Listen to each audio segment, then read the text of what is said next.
So I'm going to introduce Chad Page, who is the Chief of Prisons at the Idaho Department of Corrections. I'm JC Brain. I'm the Visitor Services Coordinator for the Old Idaho Penitentiary, and I'll be hosting and moderating tonight. I want to remind everybody that we would love to take some audience questions at the end. Our time may be a little short for audience questions, but we've got a bowl with some paper on that back table, and so if you guys think of any questions, feel free to go grab a couple sheets of paper, get those in. One of my teammates here will grab that bowl as close to the end, and we'll pull some questions out of that so that you guys can get answers to your burning questions. Without further ado, I will introduce Chad. And Chad and I have known each other for a little while. We're really glad to have him on board with some of the programs that we're doing here at the Old Idaho Penitentiary. Our mission here with the site is to move toward an understanding and a intellectual support of current corrections programs in Idaho. And by that we mean utilizing the site and its history from 1872 to 1973, when it was open, to understand issues in incarceration today in Idaho, where those, what the roots of any topics that are of relevance today, where those roots can be traced, and how this site can be used as a tool to uncover any answers to any of those questions, or at least inform decision making related to those questions. Now, Chad, I'm going to read the introduction that you sent me, just so I get it right. Okay. Because we all know ourselves the best, right? And so I'll take your words. So Chad has served as Chief of Prisons for Idaho Department of Corrections since January 2019. In this role, he oversees operations for 9 state-run facilities, including public safety initiatives, security protocols and practices, mental health care and treatment, education services, and reentry programs. Prior to his appointment as chief, he was the warden at the South Idaho Correctional Institution. Mr. Page began his career with the department in 2008 as a correctional officer at South Idaho Correctional Institution. While there, he served as an officer, corporal, and sergeant before being promoted to a lieutenant at the Idaho Maximum Security Institution in 2013.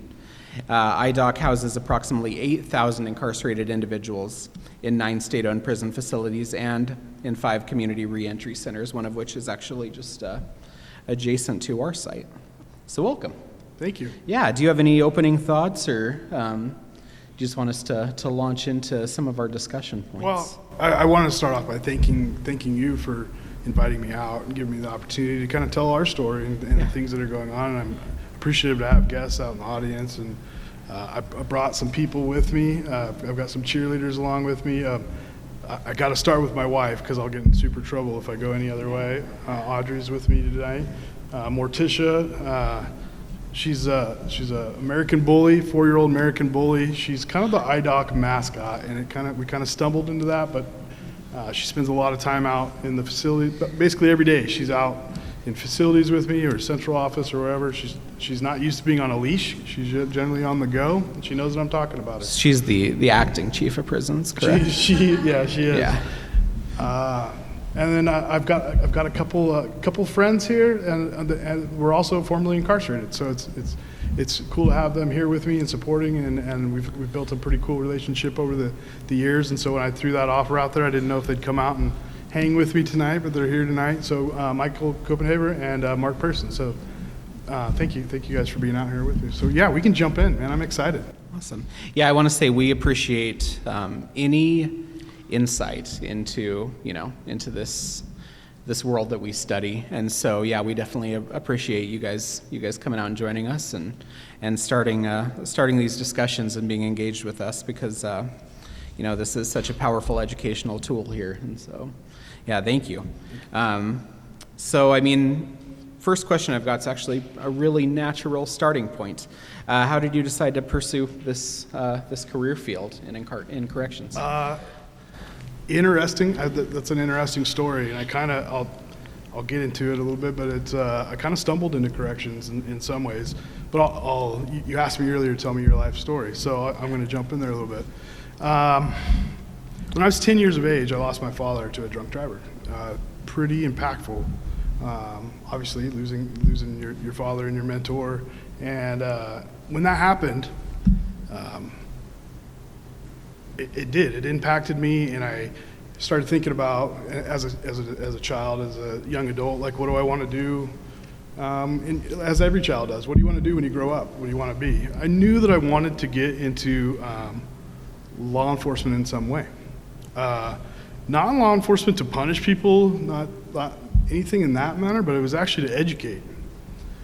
So I didn't know what that looked like, though, as a teenager.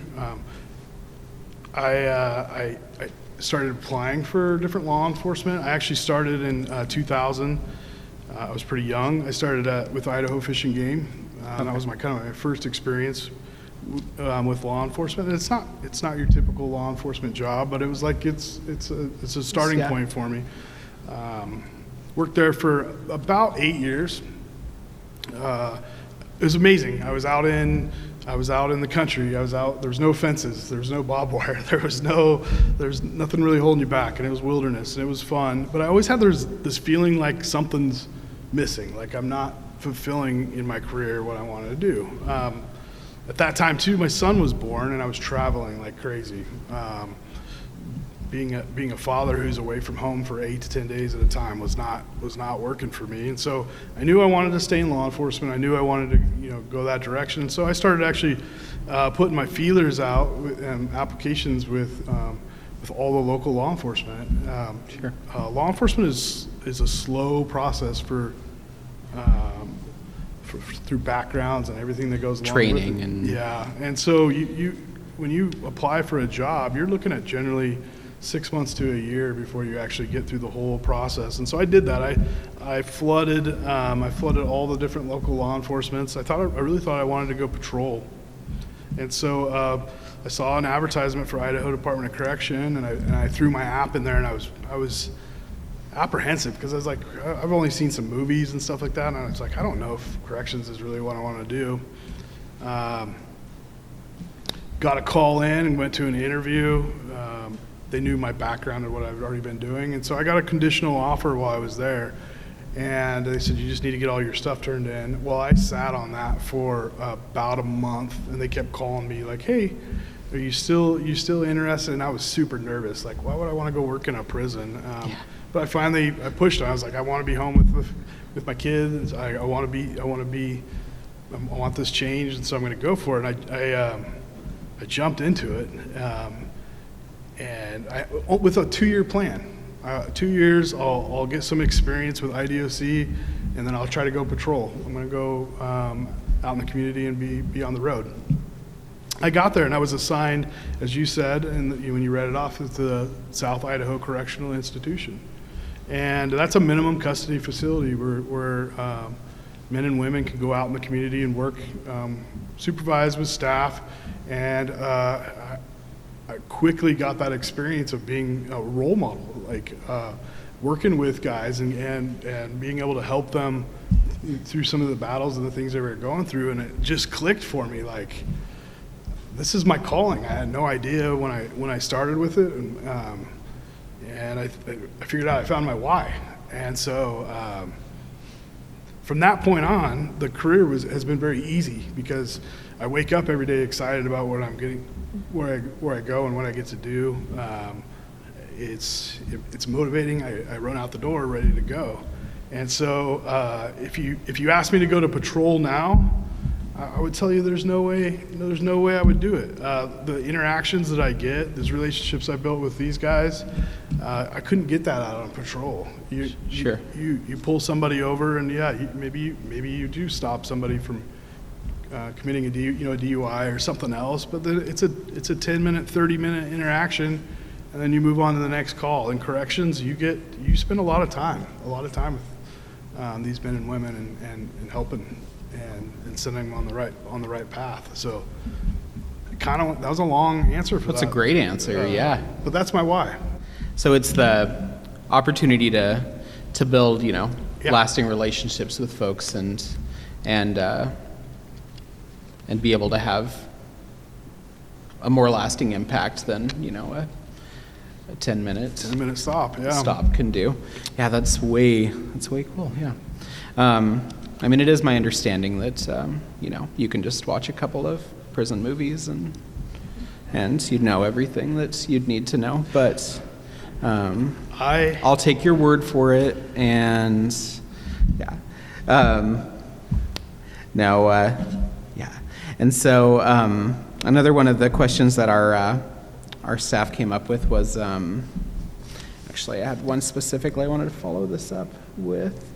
We wanted to ask you if there's any one, program within the system that you feel like has benefited people the most. I know you work with a lot of different aspects of the system, being at the top level, but yeah. Hearing that question, I struggle, because I can't tell you one. There's not one program that works for everybody that's out there, and so I'm gonna get into some of the programs that we do have going on that I've watched have a huge impact. Yeah. Kind of explain some of them for you, because I can't pinpoint one, because there's not one thing that works for everyone. Education has been a huge piece for us. Watching men and women that get their GED, there's a lot that come in that do not have their GED. So getting that education and pushing them, so even when they go out into the job force, having that on there is almost required for everywhere you go. We're going to bump that up another level is higher education than that. So we've been working with the state agency, state colleges around here, and getting some Pell Grants and some other things going. Cool. Yeah. So that we can pull college into fundings, into the facilities, and not only just having college courses, but actually having some interaction with other students that are going on. That's going to be some work, but with technology and the way it's gone, and Zoom and everything, like the sky's the limit. So sure. Vocational work projects. We have, I talked about working at Sicky. You could have 100 to 150 people go out and work in the community, and they're meaningful jobs, and they're jobs that are lasting to where after you release, you can still keep doing those jobs. So we've got some pretty good relationships with CS Beef, where guys are going out for 8 to 12 hours a day working and learning a trade, making a pretty good income and for preparation for release. And then, they could get out on a Friday and go back to work on Monday as a full-time employee for them on their own. Right.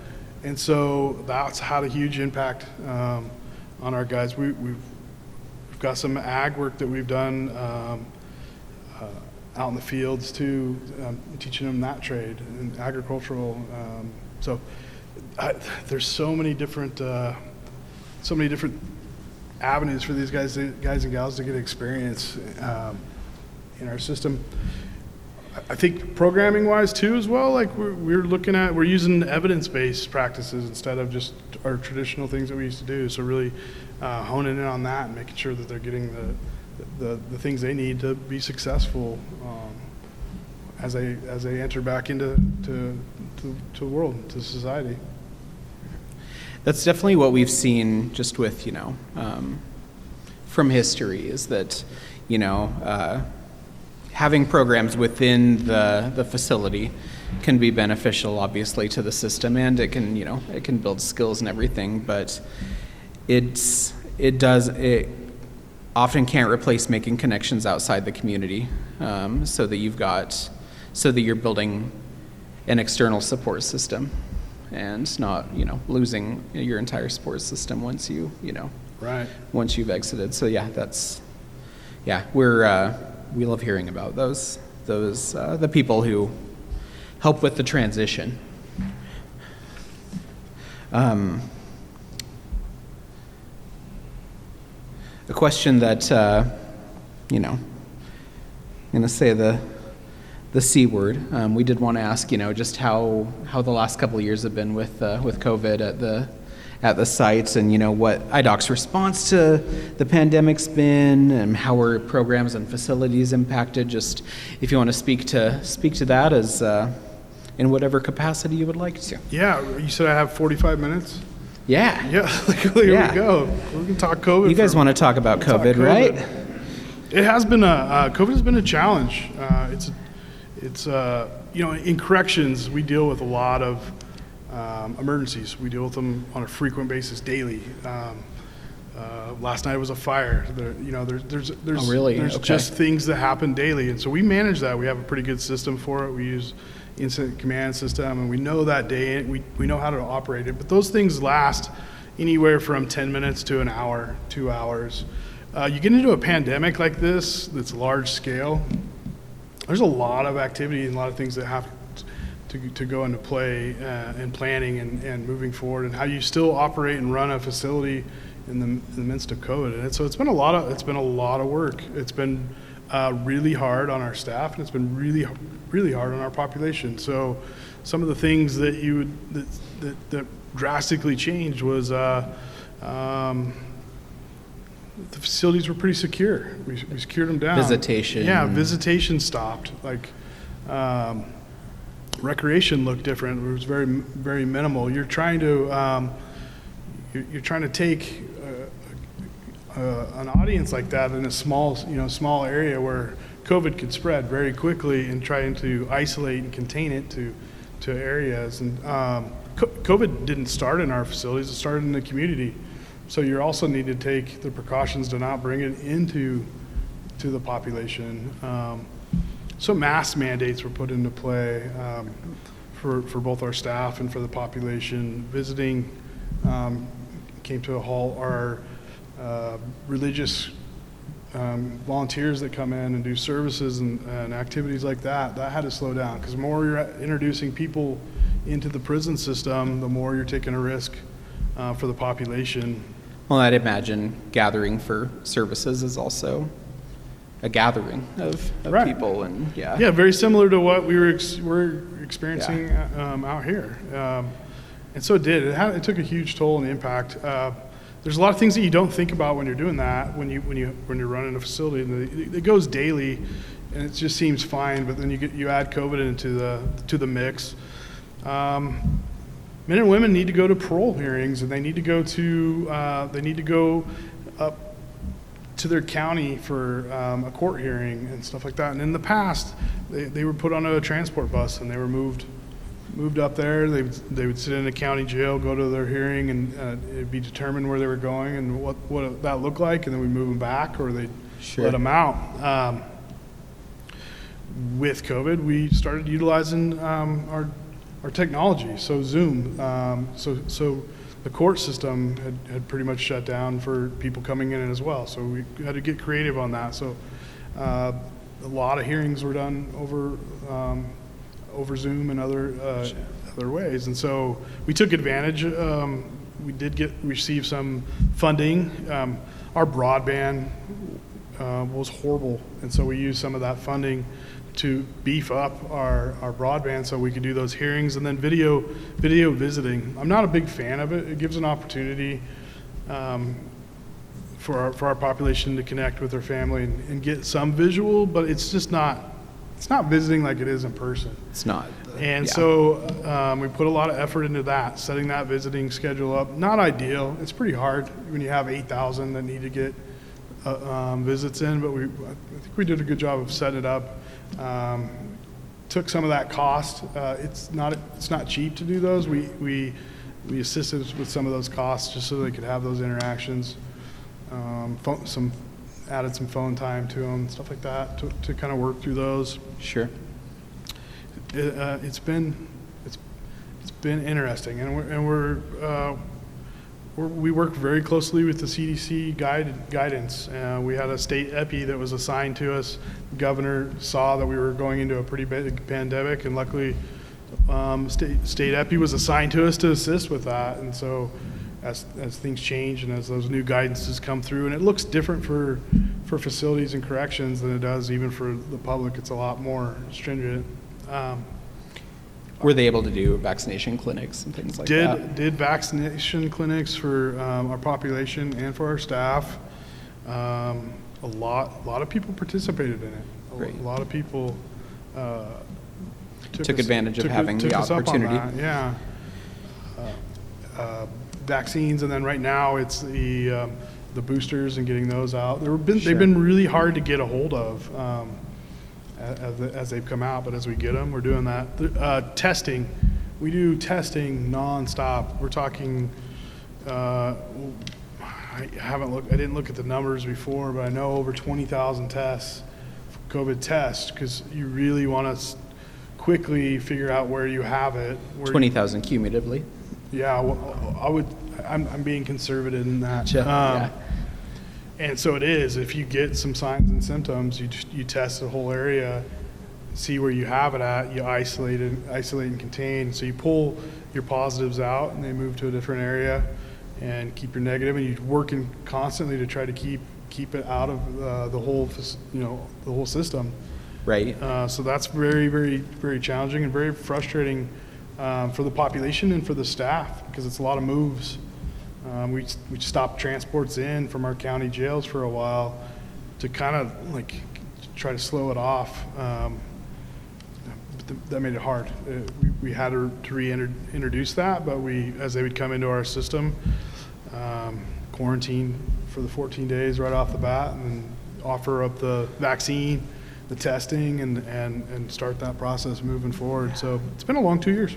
That's difficult, yeah, but it's a lot of juggling, yeah. Yeah, I was gonna say, I mean, obviously, it's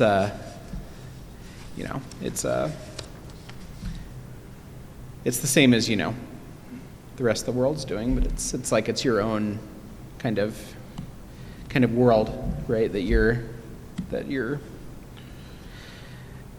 running all these programs through. I think when people picture prisons, they picture cells, and you walk out here and It's a city. And majority of it is single cells. In IDOC, we have a lot of dormitory setting, and so when you're fighting a pandemic, that is pretty hard when you have a large group in one housing unit to slow a spread. And so it's you really do have to take a lot of precautions above and beyond than if a person was just living in a cell, because that contact is so close, and like going to a chow hall to eat, that used to be the way that we did business, and now it's bringing food in to their area or to their cell where they're at. Okay. Just slowing that contact with people. Sending them out to work is a lot harder too, making sure that they're masked up, and we're testing them on a regular basis, so they're not bringing it back into us as well. Oh, goodness. Well, that kind of brings me to our next question, which is, obviously you face a lot of challenges. What would be, what are some of the aspects of the Department of Corrections that you'd love to see improve the most? And then, what are, do you see, whatever the answer to that question is, do you see progress toward improving it? I do. It's our culture and the way we do business, and I think we, pre-COVID, I feel like we were making pretty good strides and pretty good headway to get there. Now, do you mean work culture or just culture as a generality within the institutions? Great question, JC. So it's both, but the big part is when your culture with your staff is good and is going well, it translates down into our population. And Sure. So right now, that is really where a lot of our goals and initiatives are at right now, is working on our culture and getting it in a good space. When staff are in good place, when they're enjoying the work they're doing and they understand their why, like I understand my why, as you roll out your new initiatives and things that you're trying to do with the population, it works. And COVID has kind of put some wrenches in there, but I think we've made some pretty good headway. I in my role have been able to travel to several other states across the United States, and I've walked their facilities and seen the culture and how how that transpires and how it goes. And in IDOC, you'll see a lot more interaction with the staff and the population in a positive manner. It's a lot more conversations. It's not this, you do this because you're told to or whatever. It's actually interactions. And having these two here tonight is kind of a prime example to that. It's building relationships with the population. It's being role models, and they're role models to us as well. So that's when I talk about culture. That's what we're working on right now, pretty heavily, and it's a priority to us, and it's part of our strategic plan. Like we come together as a leadership team and look at like where do we want to go as an agency and how do we get there. And so we've done that. We put it to paper and put some teams together on how that looks and how we move forward for our future. Awesome. I think, with the way that, technology has compartmentalized all of us,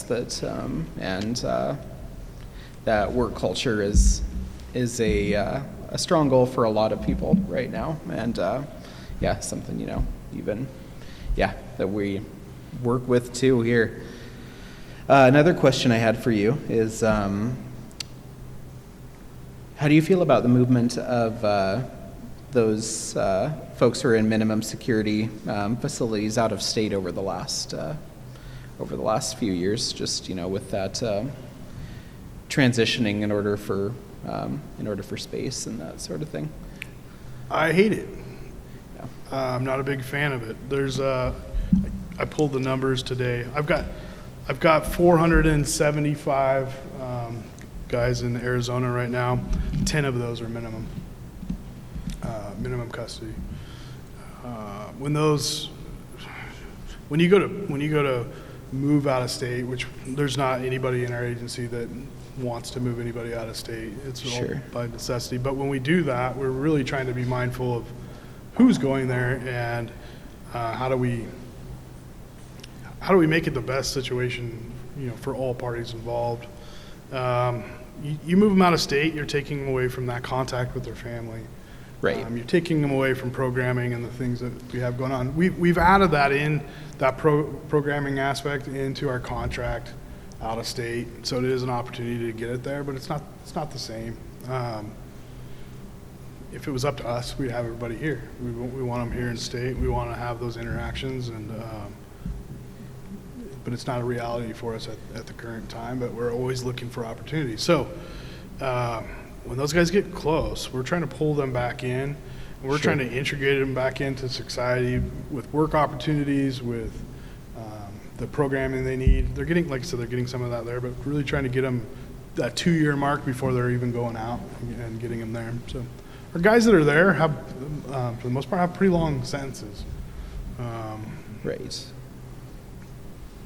Yeah, even the opportunity for digital visits, it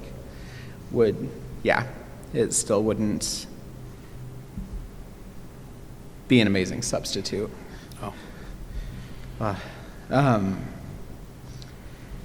what do you feel the biggest challenges faced by men and women reentering society in 2022 are? Oh, there's a laundry list of them, and I called Mark today to make sure that I was on track. Cost of living, for anyone, let alone someone who is, So imagine that you're coming out of incarceration and for a long period of time, and now you need to try to find your housing, and you need to go use go to the grocery store and purchase items and all those. So I think that is one of the big problems, big issues for these men and women as they're reentering. The cost is astronomical right now. And I was going to say, we've talked about, your wish for opportunities for people to have more resources, more money in their pocket as they leave the site than they that's why they usually end up do. how our conversation got started a Right. year ago. Yeah. Regarding, potential selling of craft items and things like Yeah. that, yeah. But anyway, yeah. So I would say that is one of the big challenges. When we talk today too, life after being incarcerated. I think people think they get out and it's just like it's a good time and I'm free and I can just go and do. I've been at the grocery store and I've seen several guys who are out trying to purchase groceries, and that seems like a pretty basic activity for us. But when you've been incarcerated, you have your meals every day that are cooked and provided, and they may come to your door. And so cooking food is that's a whole new experience for a lot of them. And going to a grocery store can feel like going to Las Vegas for us. The overstimulation. You can go down a hall, down an aisle and see all these colors and all these options, and it's just it can be very consuming. You're shaking your head, yes, Mark. I think yeah. And so it's trying to get them acclimated for those kind of things. And so we're actually even looking at right now some virtual reality Interesting, okay. headsets and stuff to actually do. And there's actually like grocery shopping, there's driving trucks, there's like whatever you can think of just to start that thought process and working through that to see it, to experience it. How far along are you with that? We're just in that. Are people testing yet? Yeah, or? we're chasing it down. There's some other states that have, so we're asking questions. So we're not, starting from scratch. Interesting. All the agencies, the states around, compare notes and like, hey, this is what's working. This is what we've seen. This is what we've got from this. So we're pretty excited about giving that a shot and seeing how that works to just assist with that release. Sure. I would say that those are some of the big hurdles and challenges as they're releasing right now, and those are pretty big ones. Those are pretty large. So in an odd way, it can become where folks have lived for years becomes an odd safety net, and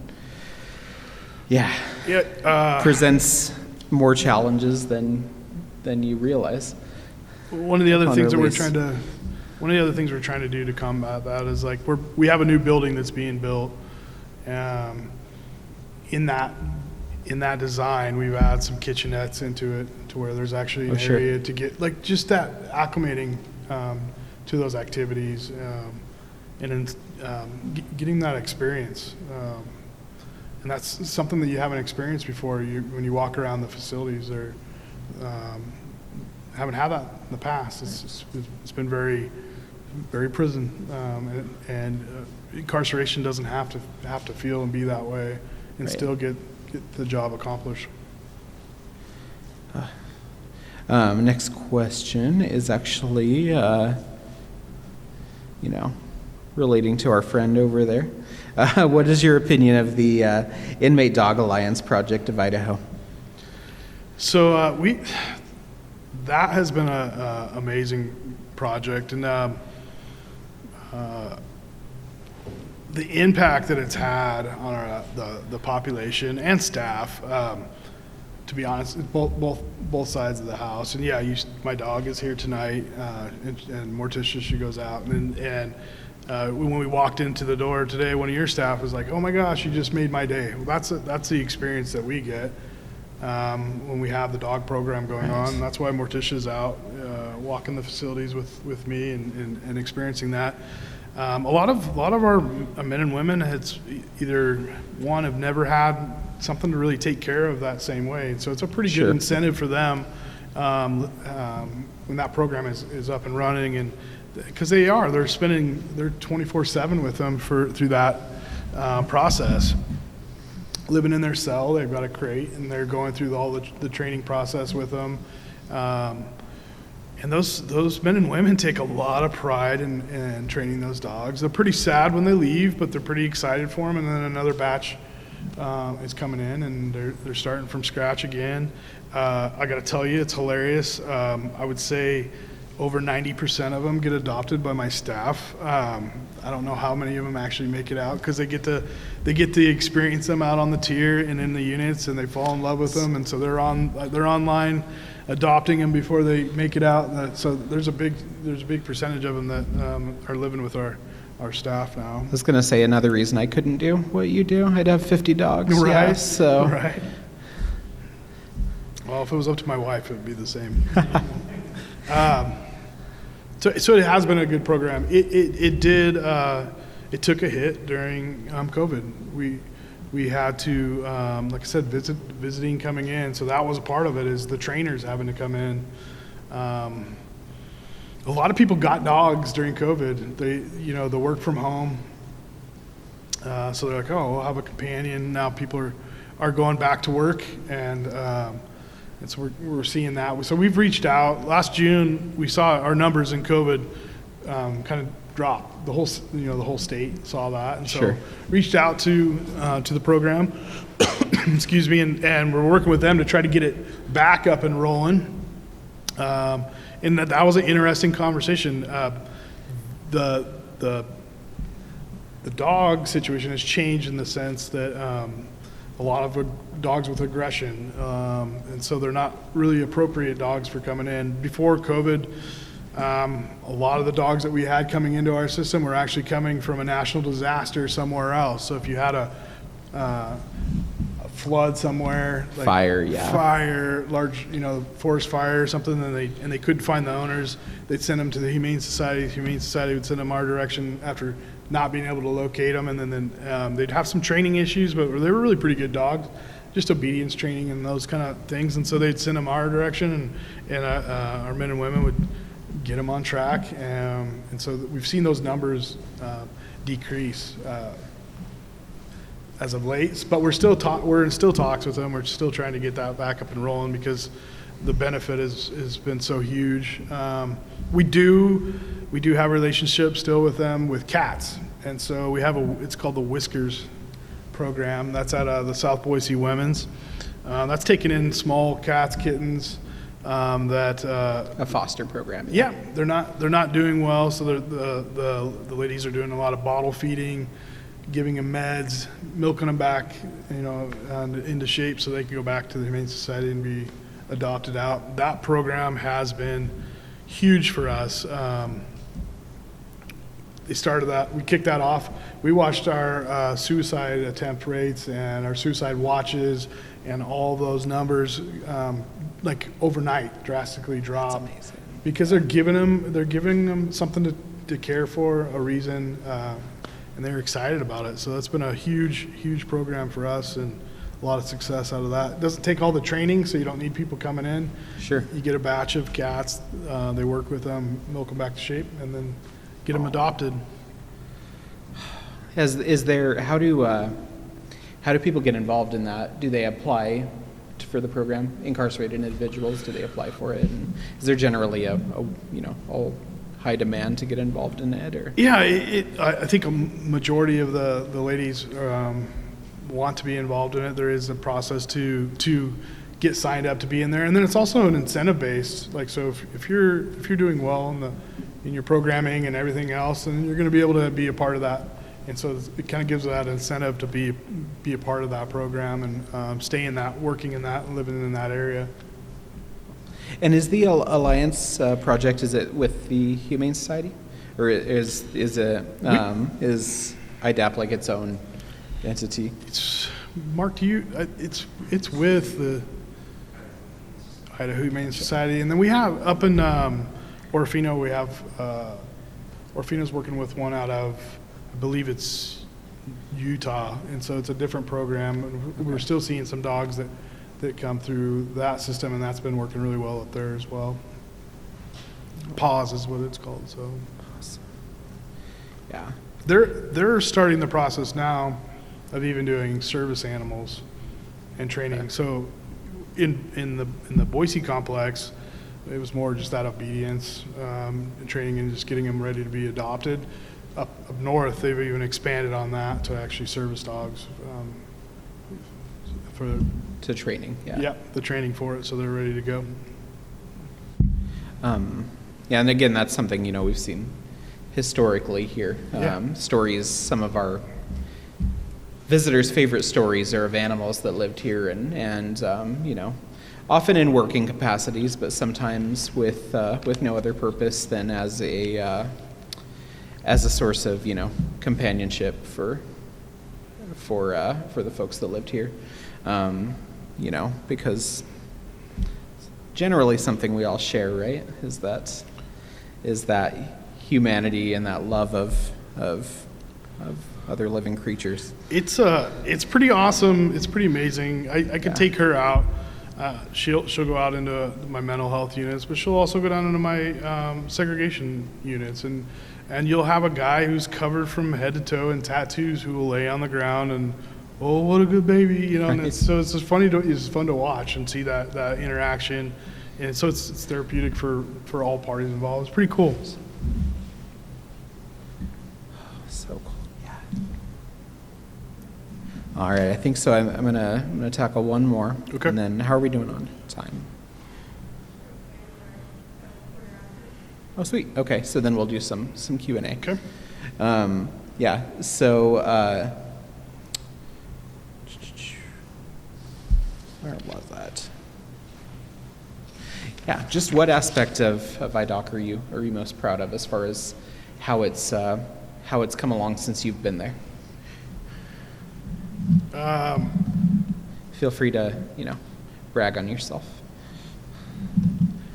I struggle bragging on myself. I hit on it a little bit before, but that transition, that us versus them. When I started 14 years ago, when you went through a gate, it did feel as it was us versus them, and there felt like this battle. And you go in for an 8-hour or 12-hour shift, and it felt like it was a war zone. Like it was just this back and forth. And so I would say over the last, 5 years, like it's changed. And so it is more of that interacting, role modeling for the population, building rapport and relationships. Does it have a long ways to go? Yeah. Has it come a long ways? Yeah. And that is so huge and important, I think, for both parties. I think it's huge for our staff, because when you work in an environment like that for 8 and 12 hours a day, and you're stressed in that area, and then you try to go home and be a father, a husband, a wife, that's hard to turn off, and being in conflict for that many hours, it's right. So it's very, very difficult. And so when this environment looks different and better, and that takes that stressor off when you get home and when you're around your family. It's not that it's not there anymore. You deal with a lot of interesting situations and things that just happen inside of a prison, but it's getting better. That's big for the population as well. Building that rapport, that trust, that education. Improvement in culture, as you said, yeah. So I would say that is probably one of my proudest thing. We've always written policies and made calls on how we're going to manage our population off of what we think is best practices, and like if we roll this out, this is going to fix whatever problem we got, or it's going to teach or educate. In the last 2 years, we've put a citizen committee together who has so formerly incarcerated, and they're and sometimes it's a mix, right? So it's people who are formally. Some are formally. Some of it is the family members who still have somebody in the system, and so it's a broader group. And so I'll have my idea on how things should go and what it should look like, and I'll call these two guys and go like, hey, I'm thinking about rolling this out. How's this going to impact? Like, how's this going to be perceived? Is this going to be? Would this get your attention? Would this help you in this area, or would you see this in a negative light? And so we've never really done that in corrections. It's always been, you make the rules and this is what it looks like. And the whole goal is to get them the tools and the help they need, and so that they don't come back to our system. And so that's why would the best people that you can talk to, who are people who are currently in or have been in, And so that would be a bragging and a highlight to me of like things that we've done. As you should, yeah. All right, so thank you, Yeah. Chad. Yeah. Yeah, it's been extremely enlightening, and I want to continue that with some audience questions. And so, I think the fishbowl, get it, fishbowl, is gonna come our way. Thank you, my friend. Okay. Pick a good one, JC. I will. I can't imagine there's any bad ones in here.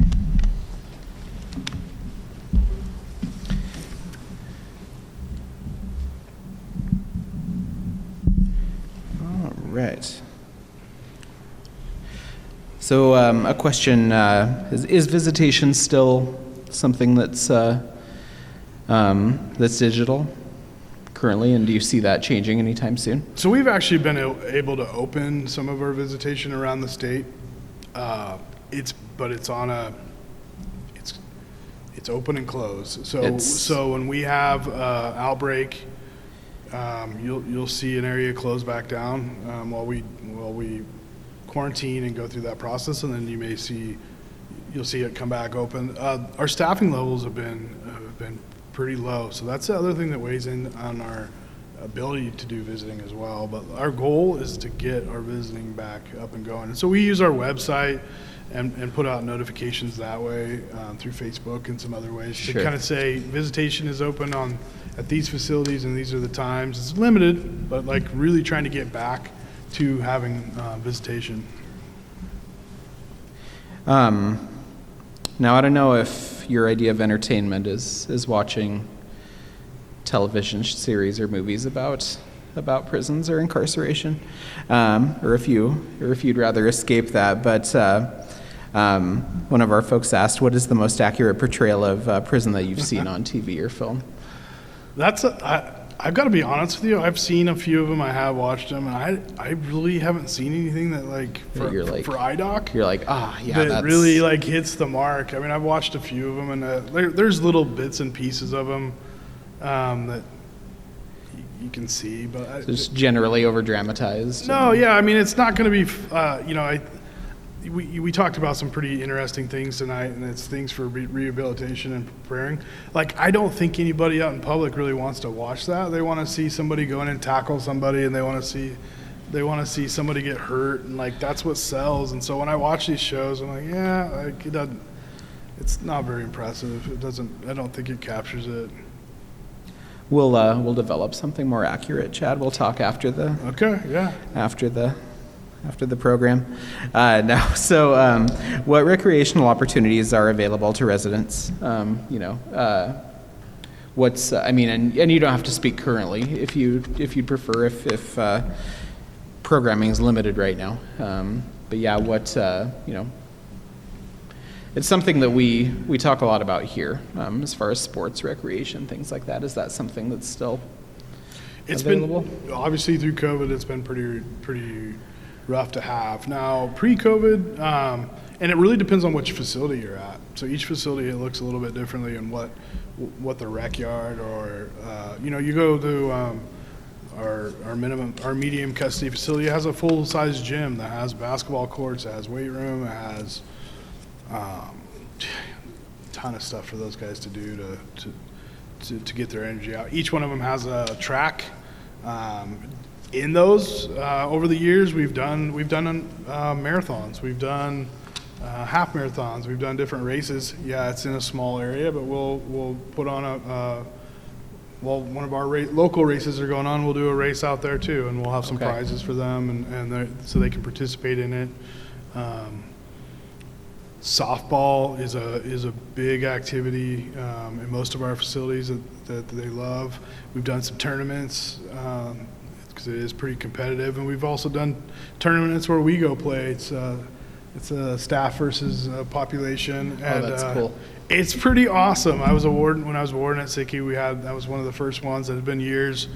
It always been kind of like no, you're not going to do that activity. And we went out one day and on a Saturday, and everybody that went in was on their own time. It was, Yeah, and they showed up, and I'm up there, and I am horrible at baseball. It's not my jam. But the guys are, hey, if you choke up on the bat, like the population is telling me, like, hey, if you choke up on the bat, you'll do like I hit a ball, and they're cheering me on, and like that was the fun part about it. It was like it built this relationship rapport back and forth, and people are like, is that scary? And I was like, no, it was actually one of the funnest days I've had out in the facility, and it shows to them that you're human, and like, right. Yeah. So those are kind of some of the activities that take place out in the facilities.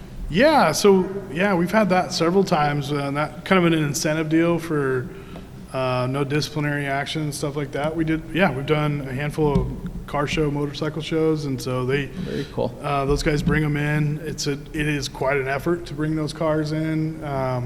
But we bring them in, and those guys get to spend the afternoon walking around, checking out, just like if you went to the park and went to a car show. And then we've done barbecues while that's going on, and it's really incentivizing, just staying in, being out of trouble while you're in, and it has a huge impact, like to have Sure. some normalcy. We're actually just talking about a motorcycle show here at the site in the fall, so glad to see we're following the long tradition of some of these activities that have brought people, some, at least some distraction at the site, right?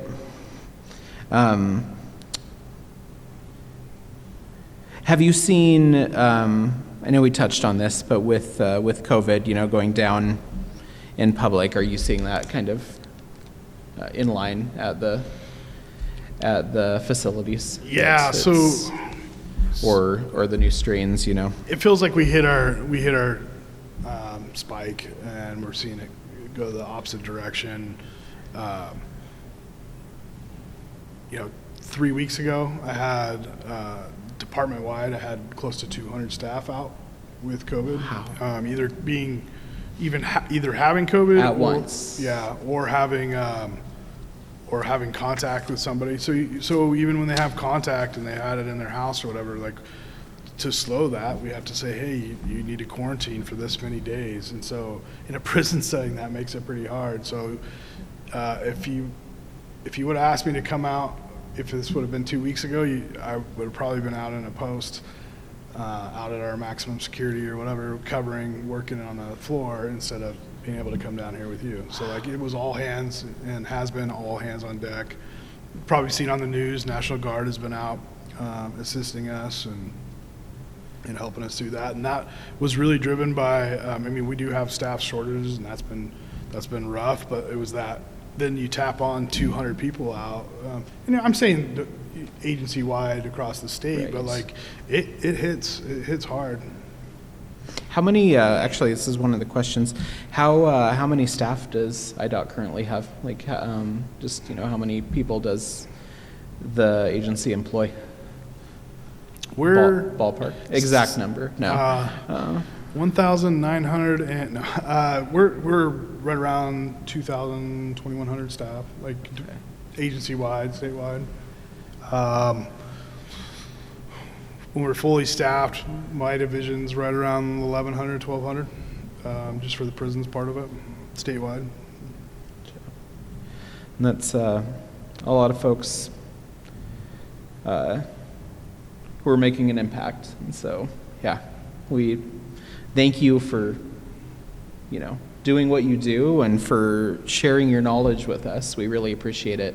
We're working on a reimagining of the site over the next few years, and Chad's also on that panel as well to kind of continue informing how the Old Idaho Penitentiary's interpretation and programs develop based on what the educational needs are currently. And so, yeah, we appreciate all that you are sharing with us, and appreciate all you guys for coming out tonight.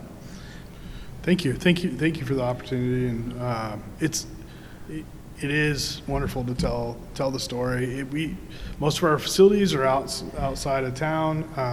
If you read about prisons, it's usually in the in the paper or on the news, and it's whatever hot topic that's going on. And so to actually build these relationships with stakeholders and other people and explain what's going on is impactful and powerful, and it's even part of our strategic planning is getting that communication out and explaining to people what's going on in corrections and where we're going.